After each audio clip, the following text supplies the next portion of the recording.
11मा 7-11मा guys आज पनि हामी फेरि यात्राको लागि अगाडि बढिसकेका छौँ। हामी दुईजना दाजुभाइ कति बारी प्लाजामा आएर यसो हल्का फुल्का भाग्यमा के रहेछ भने भाग्य आजमाउनुलाई हेरेर चिसा काटेर अगाडि बढेका छौँ। यो बस पार्क बस चढ्छौँ। बस स्टपबाट जानुपर्ने हामी वेस्ट मल एडमन्टनको one of the largest super market in Edmonton. यो वर्ल्डकै टप र्याङ्किङमा आउँछ अरे तपाईँ हेरेर। Let's discover this up. How it will be for you and us. We'll have a new experience. त्यही त कति भन्दा अब साथीहरूले पुग्यौँ। हामी फ्यामिली आउँदै हुनुहुन्छ उताबाट। अब लेडिजहरू पनि हुनुहुन्छ। मेकअप गर्न अलिक टाइम लाग्छ। सबै थाहा भएको कुरा हो। रेडी रहनु भएपछि तपाईँहरू पनि एकचोटि कफी खाएर आउँछु अथवा चिया खाएर आउँछु भने जस्तो लागेर तपाईँलाई उठेर जानुहोस्, एक्सप्रेसन आउनुहोस्। परिवार आएपछि म बिचमा बिचमा बस चढेको यो बस भ्लग पनि हुनेछ। लोकल बसमा पहिलोचोटि चढ्दैछु क्यानाडामा आएर। यो मेलबोर्ड भन्ने ठाउँमा छौँ हामी अहिले। 521 नम्बरको बस चढ्नुको कारण हामी बसिरहेका छौँ। मिलवुड्स भन्ने ठाउँ हो कि अथवा मिलवुड्स जाने बस हो I'm not sure about it. But त्यही त मिलवुड्स जाने होला सायद। यो ठाउँको नाम चाहिँ के भन्छ भने अब हामी बसेको ठाउँतिर चाहिँ यो स्टपको नाम पनि लेखा हुन्छ। अनि यो चाहिँ खासै डेस्टिनेसनको नाम हुन्छ कि कहाँ जानु हुन्छ है। यहाँ चाहिँ के छ सिस्टम। यो ठाउँको नाम के हो?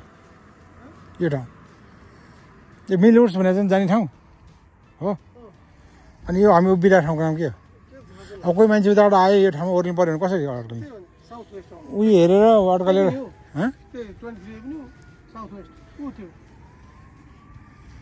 होइन त्यस्तो हाम्रो उता बसेर तपाईँलाई थाहा छ नि त। यस्तो बोर्डमा लेखा हुन्छ हामी कुन ठाउँमा छौँ भनेर। त्यही भन्छ किनेर चाहिँ बोर्ड पनि हुन्छ। अर्को एउटा सेड्युल पनि हुन्छ त्यहाँ। कति बजीदेखि कति मिनट आउँछ हरेक डेजमा हुने हुन्छ। त्यो एउटा कुरा मिस भयो। अन्त बिग सिटिजमा हुन्छ होला यसमा त देखिनँ। नो स्मोकिङ भनेको छ यहाँ। यो भित्रबाट बस्ने यो चाहिँ कस्तो छैन। अस्ति मैले एउटा भ्लगमा भनेको थिएँ त्यो चाहिँ बाहिरबाट आयो यसरी होइन। हामी यता आयौँ भने यहाँ यसो छिर्नु मिल्दैन है। यहाँभित्र जानलाई पछाडिबाट आएर यो मेन बाटोको पछाडिबाट यसरी आएर पछाडिबाट छिर्ने ठिकै हेर्छ नि उल्टो हुन्छ क्या। अनि यहाँ हेरेर है सिसामा बसेर के गर्न पाइँदैन। अब बस हेर हतारमा आयो। अब मोबाइल हेरेर बसिरहनु भएको छ। बस आइहाल्यो भने त यहाँ बसिरहनु भएको छ म्याचमा फर इक्जाम्पल मोबाइल हेरेर चाहिँ बस आयो भने तपाईँ दौडिनु त्यति घुमेर जानुपर्छ। तपाईँको बस छुट्नु सँगै यो चाहिँ अचानक के त्यसो गरेर थाहा पनि त्यो पनि ठिकै छ। अब बस कुरिरहेछौँ। 521 चाहिँ नि कन्फर्म हो। मेलबोर्ड जाने रुट पनि कन्फर्म हो। बसको कलर चाहिँ निलो हुन्छ तर यो चाहिँ निलोमा सेतो छ। अब निलो र सेतो कलर भएको बस आउँछ अथवा सेतो कलरको बस आउँछ त्यो चाहिँ हेरेर चाहिँ त्यो चाहिँ जोक है। बस भने बस हो। हामी बसेर जाने हो उठेर जाने होइन। मेरो बस चढ्नुला स्टार्ट May 12मा के छ 57 के बाटो बन्द भन्नेवाला छ क्या हो। रेडिस्ट लेन ल यहाँ एउटा इन्फर्मेसन पनि राखिदिएको छ। 1 लेन क्लोज हुने रहेछ ल। त्यो भएर बाटोमा 22 मे कहिलेदेखि हुनेछ? May 12 तारिकदेखि हामी हिँडिसकेका हुन्छ ढुक्कै हुन्छ हामीलाई। ए होइन नि यार आज May 12 आज 13 भइसक्यो नि राइट। सर्भिसेस लाइन सर्ट गरेर ल राइट।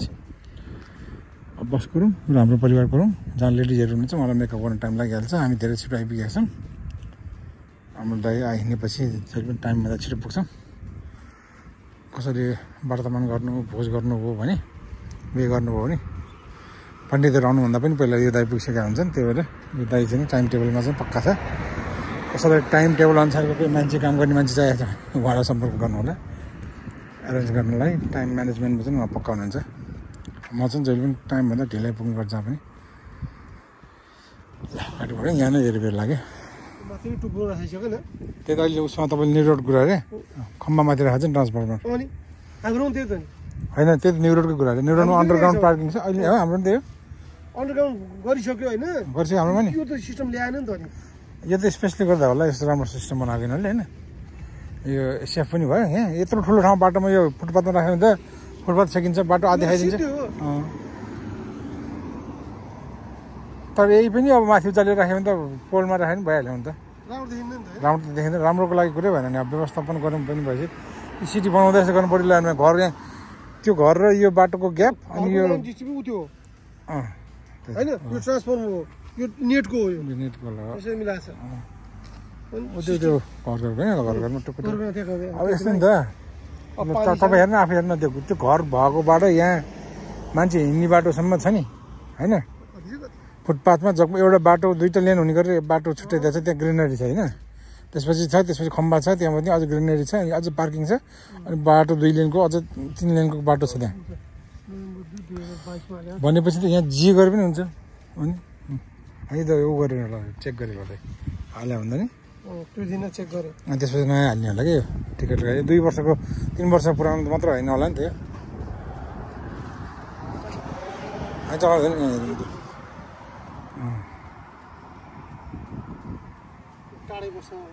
खन्नुभन्दा पहिला त्यहाँ सावधानी दिइरहेको छ यहाँबाट पनि लिङ्क जोड्नु हो स्कुल हेर्नु ड्राइभिङ स्कुल लान्छ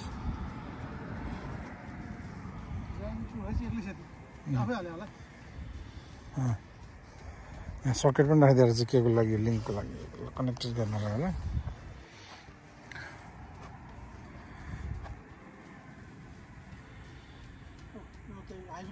हो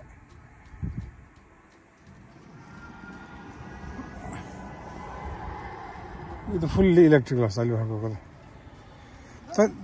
तर यहाँ चाहिँ तेलैबाट बढी चलाउँदैछ कि गाडीहरू किनभने यहाँ तेल सस्तो भएर अहिलेसम्म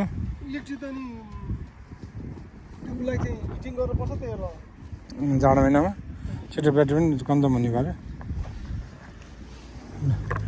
तपाईँले देखिहाल्नु यहाँ एउटा यो हामीले चाहिँ यो ट्रान्समिटरको कुरा आएर एउटा मैले थपेँ अनि घर अगाडि यो सप्लायर छ अनि के खन्नु पऱ्यो भने त्यो हरियो खन्दाखेरि पनि केही पनि बिग्रिँदैन त्यो एरियामा जति पनि अगाडिको घरको अगाडि छ त्यहाँ हरियो छ त्यहाँ खन्दाखेरि बाटोलाई पनि असर गरेन सवारी साधनलाई असर गरेन घरलाई असर गर्दैन सबैको ग्यारेज पछाडि हुन्छ अब जस्तै यसको फ्रन्ट फेसमा चाहिँ घर छ अनि यसको पछाडि चाहिँ ग्यारेज हुन्छ ग्यारेज चाहिँ हरेक घरमा लगभग कम्पलसरी जस्तै रहेछ सबैको रहेछ छ नै त्यही भएर गाडी बाटोमा राख्ने भनेको दिउँसो काममा जाँदा अथवा आउँदा भिजिटर आउँदा होला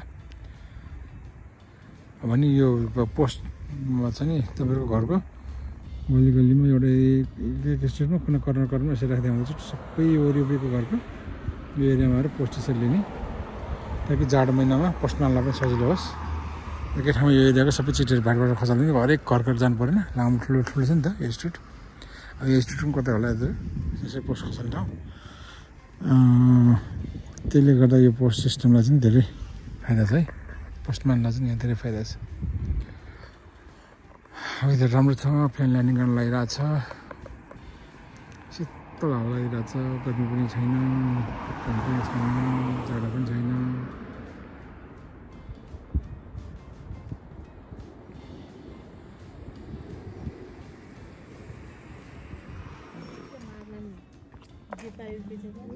हेर न डिजाइन कस्तो के